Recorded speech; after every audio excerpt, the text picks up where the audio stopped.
आई, हे आभाळ काळं झालं की इतकं सुंदर का दिसतं? कारण काळा रंगच चांदण्यांना आणि पावसाला सामावून घेतो बाळा. ए काळी सायली, तू शाळेच्या फळ्यासारखीच दिसतेस, काहीच दिसत नाही.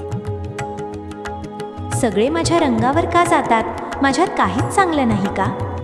मुलांनो, उद्या जिल्हास्तरीय विज्ञान स्पर्धा आहे. कोण भाग घेणार? सर, मी भाग घेईन. मी माझ्या प्रयोगाची तयारी केली आहे.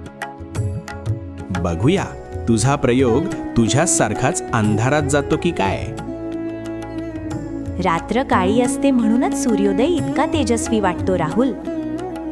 विजेत्याचे नाव आहे सायली. तिने मांडलेला सौर ऊर्जेचा प्रयोग उत्कृष्ट आहे.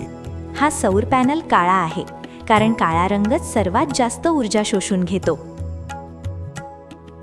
मी किती चुकीचा होतो. सायली खरोखरच खूप हुशार आहे. सौंदर्य चेहऱ्यावर नसतं, ते आपल्या कामात आणि विचारात असतं. सायली, मला माफ कर. तुझा रंग नाही, तुझी बुद्धी सर्वश्रेष्ठ आहे. आता आपण मित्र आहोत. रंगाचा भेद विसरून आपण एकत्र अभ्यास करूया. गुणांचा प्रकाश पसरला की काळा रंगही सावळ्या विठ्ठलासारखा सुंदर वाटतो.